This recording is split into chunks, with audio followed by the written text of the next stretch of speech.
పెద్ద టెన్షన్ తగ్గిపోయింది. ఒరే రామరాజు, వర్ష దొరికింది కదా, ఇక ఆ మీనాక్షిని వదిలేరా? లేదు నానమ్మా, నేను మీనాక్షిని ఇప్పుడే వదలను. ఆ ముక్కుటమకి మనం ఎలా అయినా బుద్ధి చెప్పాలి. వద్దులేరా, ముందు మీకు పెళ్ళవ్వాలి, వర్ష పేరు మీద ఆస్తి రిజిస్ట్రేషన్ అవ్వాలి. ఆ తర్వాత ముక్కోటమ్మ సంగతి చూద్దాం. వెళ్ళి నువ్వు మీనాక్షిని పంపించేయి. సరే నానమ్మా.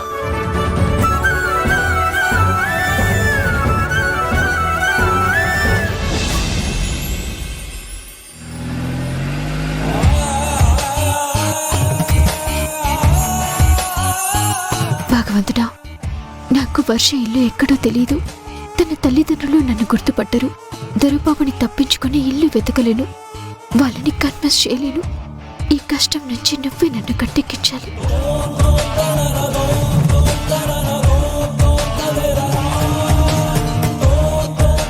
ఏంటి వర్ష టెన్షన్ పడుతున్నావు? నాకేదైనా చెప్పాలనుకుంటే ఇప్పుడే చెప్పు. టెన్షన్ ఏం లేదు. పైగా నేను పెరిగిన ఇంటికి వెళ్తున్నందుకు చాలా హ్యాపీగా ఉన్నాను. నేను మీకు ఏమీ చెప్పాలనుకోవడం లేదు. ఇంకా సేపట్లో బ్రహ్మాండం బద్దలవుతుందని తెలిసి కూడా జ్యోతి బయటపట్టలేదు.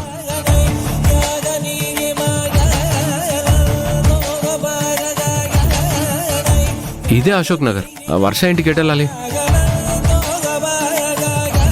నేనే కదా వర్షాని. సరే, మీ ఇంటికి ఎలా వెళ్ళాలో చెప్పు. నాకు మాత్రం ఏం తెలుసు. ఆ శివ సూపర్ మార్కెట్ ఇక్కడ ఉండి చచ్చిందో ఏమో నాకు తెలియదు.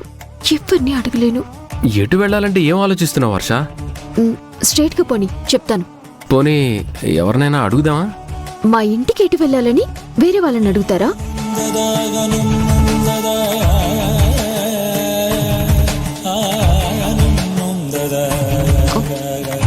దేవుడా, ఇల్లు ఇక్కడే అయితే బాగున్నావు.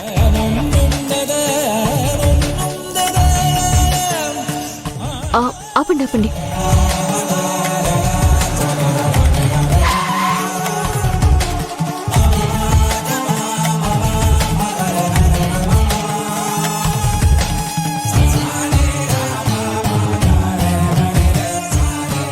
ఏ ఇల్లు? దొరబాబు నుంచి ఇప్పుడెలా తప్పించుకుని వర్ష ఇల్లు వెతకాలి?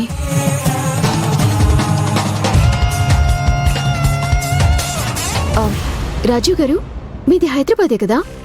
మీకు ఆఫీస్ పనులు వేరే పనులు ఉంటే వెళ్ళి చూసుకుని రండి. నేను మా ఇంట్లో ఉంటాను. మా అమ్మ నాన్నని తీసుకుని సాయంత్రం వెళ్ళిపోతాను.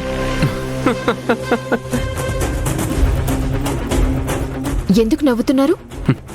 ఇంత దూరం వచ్చి మీ అమ్మా నాన్నల్ని చూడకుండా వాళ్ళని పలకరించకుండా నేనెక్కడికి వెళ్తాను?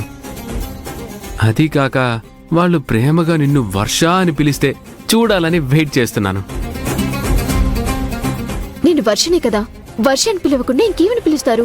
ఏమో, ఎలా పిలుస్తారో ఎలా పలకరిస్తారో ఇంకాసేపట్లో తెలిసిపోతుంది కదా. మీ అనుమానం నాకు అర్థమైంది. నన్ను వర్ష అని నమ్మాకే కదా దగ్గరుండి నిశ్చితార్థం చేయించారు. మళ్ళీ ఇదేంటి? చూడు, నాకు నా భార్య అంటే విపరీతమైన ప్రేమ. తను ఎక్కడుందని వెతుకుతున్నాను. నువ్వు అదే రూపంలో ఉన్నావు కాబట్టి నా భార్య గురించి తెలుసుకోవడానికి వచ్చిన ఏ ఒక్క అవకాశాన్ని నేను వదులుకోను.